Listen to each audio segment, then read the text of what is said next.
The Lord is my shepherd, not a shepherd, not the shepherd, my shepherd. And if that's true, why is my mind pacing when my feet are still? Why does my soul rehearse disasters that haven't come? Why am I trusting worry like it's a prophet, and treating God like a vague possibility? He makes me lie down in green pastures, not forces me, not suggests. He makes me, because sometimes rest feels like laziness until the shepherd commands it. He leads me beside still waters, still, not stormy. Not noisy, he knows I cannot drink from a rushing flood. He calms the waters before he invites me to kneel. He restores my soul, because yes, my soul gets broken, drained, worn down by headlines, bills, silence, noise, people, loneliness, all of it. But he restores, not replaces, the same soul renewed. He leads me in paths of righteousness, not comfort, not popularity, but rightness, paths that may be narrow, unfamiliar, sometimes lonely, but right. And though I walk through the valley of the shadow of death, yes, I walk through it. I don't set up camp in despair. I don't build a house in the shadows. I walk through it. Shadows only exist because there's light nearby. The valley has a shape because God is still drawing the terrain. The silence of the shepherd in the valley is not his absence. It's his presence drawing closer, because you are with me, not ahead of me.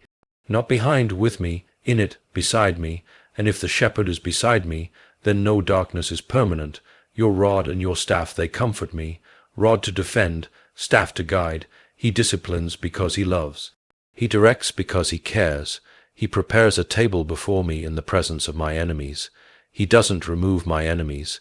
He doesn't build walls around me. He sets a feast in front of them as if to say, "This one is mine. I provide even in tension.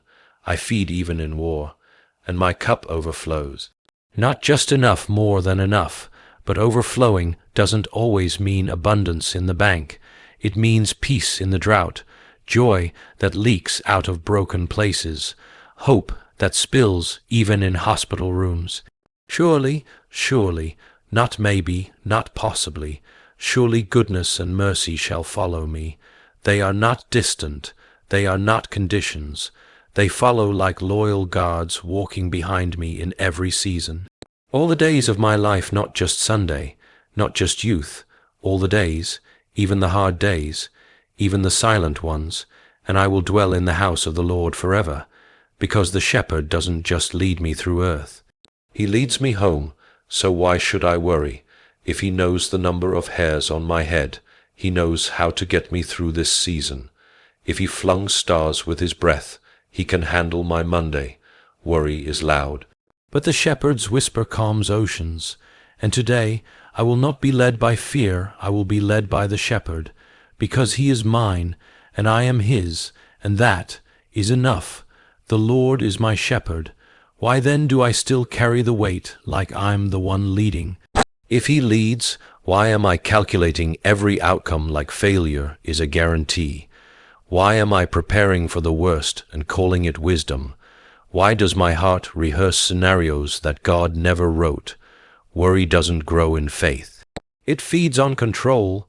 It blooms in the soil of self-reliance. It whispers, God might not show up this time. It preaches doubt with a gentle voice. It doesn't shout, it seeps in. Worry is not a spiritual gift. It is not discernment. It is not preparation. It is trust put in the wrong direction.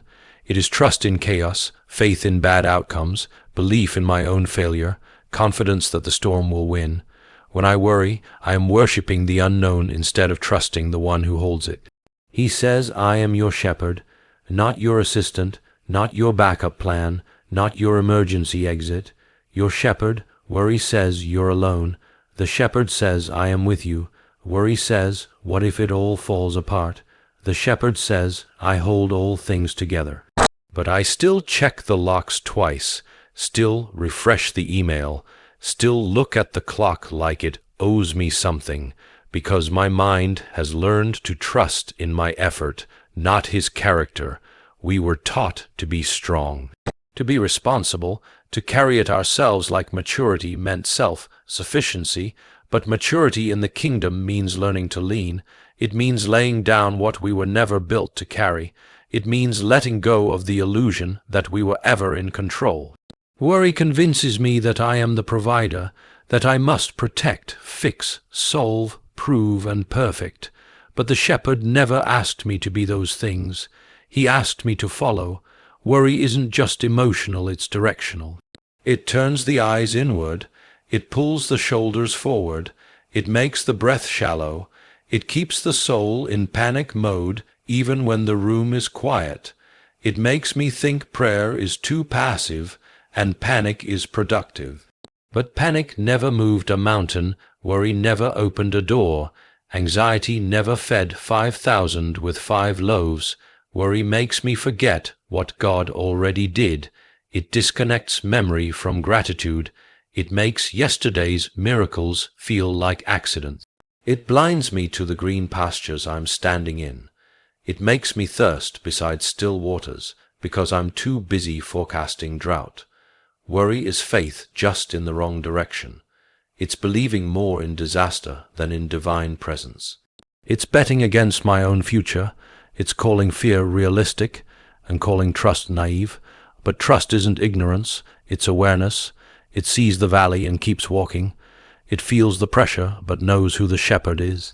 He leads me, he feeds me, he guards me, he restores me. If he is my shepherd, then I'm not the strategist, not the rescuer, not the author of the story. So why am I rewriting the ending with worry as the pen? The more I feed worry, the more it feels like wisdom, but it's not. It's noise, it's static, it's the counterfeit voice of responsibility. Yes, I have a role to play, but the weight of the world is not mine to lift, not even the weight of tomorrow. Do not worry about tomorrow. He said, not because tomorrow doesn't matter, but because he's already in it. The shepherd walks ahead of time. He's already where I'm going. And he's already prepared what I will need. So today I stop feeding worry. I stop bowing to it. I stop letting it narrate my thoughts. I remind my heart where trust belongs, not in the outcome, not in the plan, not in my ability to juggle it all, but in the shepherd, because if the Lord is my shepherd, then misplaced trust is the only reason I still worry, and that trust is coming home. We've turned it into a funeral recitation. We've placed it beside caskets. We've whispered it into grief like it only belongs in endings. But Psalm 23 was never written for the dead. It was carved for the living. It's not a lullaby, it's a map. A daily compass for the wandering heart. It's not stained glass. It's a working blueprint. It's the shepherd's voice drawn in ink. We read it with soft voices, but it was forged in valleys, not written from comfort. Written in confrontation. David didn't recite it from a throne, he lived it in caves, beneath enemies, under pressure, with betrayal biting at his back. This psalm breathes, and it breathes in the chaos of ordinary life. The Lord is my shepherd, that's identity. I shall not want, that's security. He makes me lie down, that's discipline. He restores, that's healing. He leads, that's direction. I walk through valleys, that's reality. He is with me, that's intimacy. My cup overflows, that's abundance. Surely goodness, that's confidence. All the days, that's endurance. I will dwell, that's eternity. This isn't art, it's architecture. It doesn't decorate your wall, it holds up your life. And if we read it only at funerals, we miss the point, because most of life happens between green pastures and dark valleys, between restoration and confrontation, between still waters and stormy moments. Psalm 23 wasn't written for stained hands. It was written for shaking ones, for the Monday morning soul, for the sleepless 3 a.m. mind, for the phone call that changes everything, for the kitchen table where you do the bills again. Worry starts when we forget the shepherd, and forgetting him is easy when we treat his word like poetry instead of provision. This psalm teaches us how to walk. Not run, not panic, not fix, walk even through valleys. It teaches us who we're following not ambition, not popularity, not fear, not approval, but a shepherd who sees what we cannot, who stands where we haven't been yet, who walks at a pace that heals rather than hurries. He makes me lie down because I don't lie down on my own, because I confuse exhaustion with accomplishment, because I forget that rest is not laziness, it's obedience. Still waters don't happen by accident. He leads me there because the world is noisy and the noise is addictive. But sheep cannot drink from chaos. They can only drink when the water slows down. This isn't literature. It's survival. This isn't symbolic, it's surgical. Each word was meant to cut through panic, through dread, through illusions of control. The rod and staff aren't metaphors, they're tools. The rod corrects. The staff redirects. One protects me from what's outside. The other guides me from what's inside. And the valley of the shadow of death, that's not poetic exaggeration. It's your inbox. It's the hospital. It's the broken relationship. It's the text that never comes back. It's the part of the journey where shadows stretch longer than the light. But even there I will fear no evil, not because I'm brave, but because you are with me. Most of our anxiety comes not from what's happening, but from believing we're facing it alone. The psalm says otherwise. The psalm defies loneliness. It declares proximity. You are with me. And the table he sets, that's not heaven. That's now, in the presence of pressure, in the company of conflict. He sets a feast. He does not remove the enemy. He prepares provision where intimidation stares. He honors me while threat watches. This psalm is not a benediction. It's a battle cry. It is not for the grave. It is for the grind. It's not framed on the wall. It's etched into the spirit of those who know what it means to keep walking when nothing makes sense but the shepherd. And if this is my blueprint, then I don't build on panic. I don't architect my days with fear as the foundation. I wake up and follow, not blindly but trustingly, because this psalm doesn't ask me to perform. It invites me to follow, and the shepherd, he still knows the way. If this psalm is a blueprint, then the first line lays the cornerstone. Not the Lord is my consultant. Not the Lord is my life coach. Not the Lord is my investor. The Lord is my shepherd. And that line ruins my illusion of control. Because if he is shepherd, then I am not. And that stings, until it saves me. I was never built to lead my own soul. I was never asked to carry the pressure of outcomes. I was never designed to predict tomorrow, but I tried, and it wore me down. Being in charge of everything is not a blessing, it's a burden. Sheep don't map out routes. They don't chart escape plans. They don't have backup strategies. They follow. And when I forget that I'm a sheep, I overwork my mind trying to be what I was never meant to be. I start obsessing, overthinking, overcomplicating, overcommitting. I call it leadership, but it's panic in disguise, because it's exhausting to act like God while pretending I'm being responsible. If the Lord is my shepherd, then I am not in control. And that is not a threat. That's the beginning of rest. Control is a liar.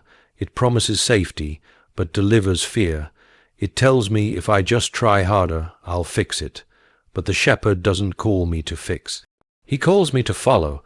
The deepest peace comes not from having all the answers, but from knowing who walks ahead of me. He knows where the grass is soft.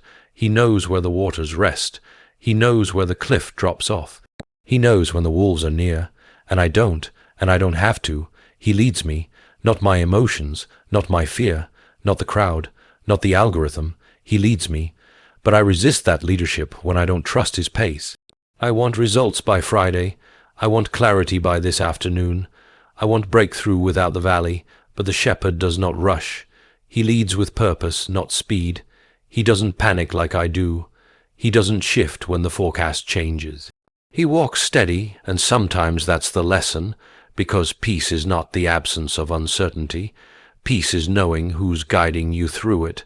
There are days I think I'm losing it, but what I'm really losing.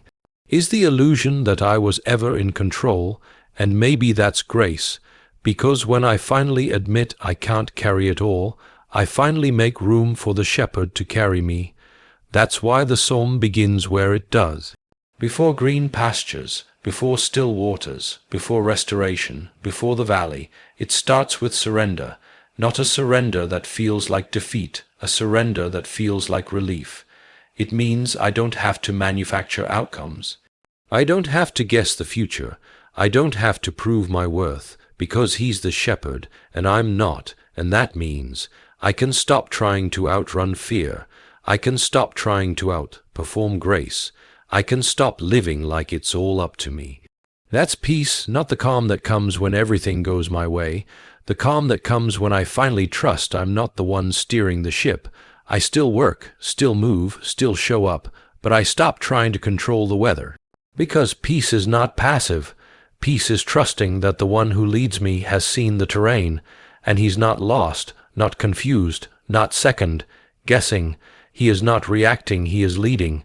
He knows what I need before I ask. He knows what I fear before I speak. He knows the land I haven't walked yet.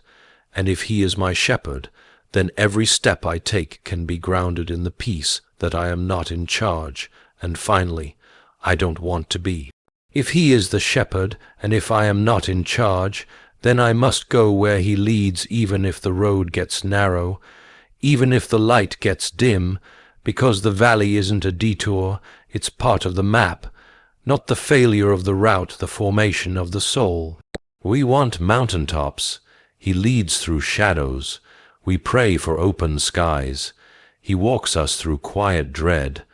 But if the shepherd walks me into a valley, it is not to punish me. It is to prepare me, not to break me, but to teach me how to walk through, not break down. The valley of the shadow of death is not poetic drama. It's real, it's Thursday night anxiety, it's diagnosis, it's the weight that stretches your hope thin. It's when people you trusted disappear. It's when prayer feels like silence bouncing off the ceiling, and still the psalm says, I walk through. I don't stop. I don't quit. I don't pitch a tent in the darkness. Because valleys are not permanent. They are not destinations. They are doorways. They shape something in you that green pastures never could. The mountaintop shows you the view. The valley teaches you to breathe. It's where your false strength runs out. It's where your pride has to sit down. It's where your prayers become raw, not rehearsed. It's the place where faith stops sounding poetic and starts sounding like a whisper through gritted teeth. God, please stay with me. And he does. Because in the valley he doesn't walk ahead. He walks with, not just guiding, but guarding, not just leading, but staying. We panic in the valley because it feels like delay. But sometimes what looks like delay is divine timing. Sometimes the shepherd slows the pace because your soul needs healing more than your schedule needs progress. In the valley, we're forced to face ourselves, the illusions of control, the stories we've told ourselves, the fears we've buried. The light changes down there. It's not as bright, but it's more honest. You can't fake it in the valley. You can't numb it. You can't hide behind performance. You either trust or you start building your own exit. But exits in the valley lead to dead ends. Only the shepherd knows the way out, and he's not in a hurry, because he knows what the valley is doing in you is more important than what it's doing around you. We think valleys are about loss, but often they're about letting go of who we thought we had to be, letting go of old fears, letting go of the version of ourselves that could never survive the next level. The valley is where roots grow deep, where character gets weight, where obedience stops being theory and starts becoming oxygen. This is where you learn that peace is not found in perfect conditions, but in the presence of the shepherd, even when you can't see him, even when you can only feel him. The shadow of death is heavy, but a shadow only exists where light is present. The light may be behind you, it may be around the corner, but the shadow is not the proof of doom, it's the evidence that God's glory is still nearby. You don't fight shadows, you walk through them. Not because you're brave, not because you're unshaken, but because you are not alone. He never said we'd avoid valleys. He promised we'd never face them without him. So no, the valley is not the end. It's the middle, it's not punishment, it's passage, and when you come out of it, you won't be who you were. You'll walk taller but more humble. You'll speak slower but with more weight. Because what the shepherd did in you during the valley will become what holds you up when the next one comes. We walk out of valleys thinking we'll find abundance waiting, overflowing barns, cleared schedules, emotional peace, but what the shepherd gives isn't always excess. What he gives is enough. We pray for plenty. He promises provision. We want overflowing, but sometimes all he places in our hands is just enough to get through today. And that is still a miracle, because real provision isn't about luxury, it's about sufficiency. The table he sets for me, it's not a banquet hall, it's not gold, trimmed or spotlighted, it's presence, it's sustenance, it's daily bread, in the middle of a battlefield. Because look again, the table is in the presence of my enemies. The tension doesn't disappear, the pressure doesn't vanish, but somehow there is still oil, still bread, still wine, still rest, and it's not the quantity that proves the shepherd's faithfulness, it's the consistency.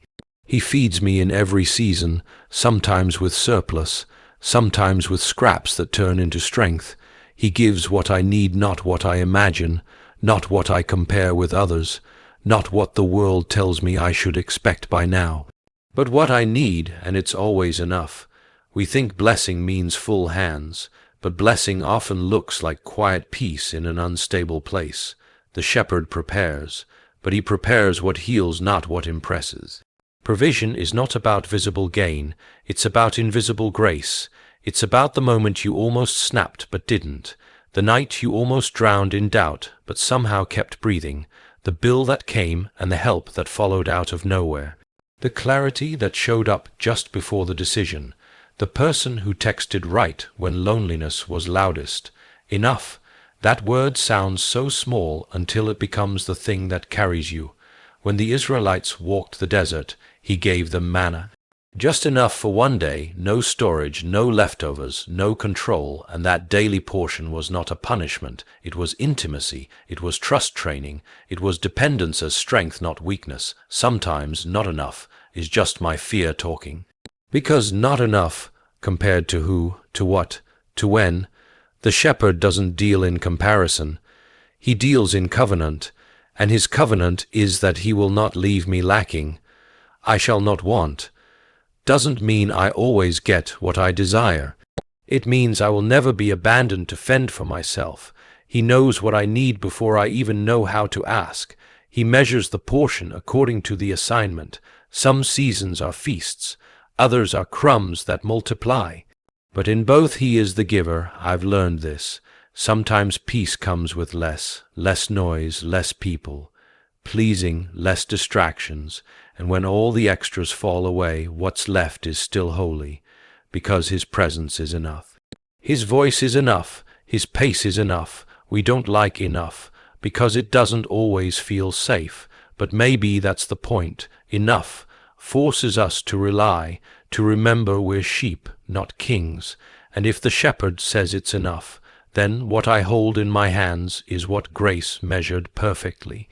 I don't need it all now, I just need what gets me to the next step. He didn't say the cup would always be full. He said it would overflow, and overflow happens when your heart is grateful for what others call small. The world says, you need more. He says, you need me, and if I have him, then I have enough, even here, even now, even with this.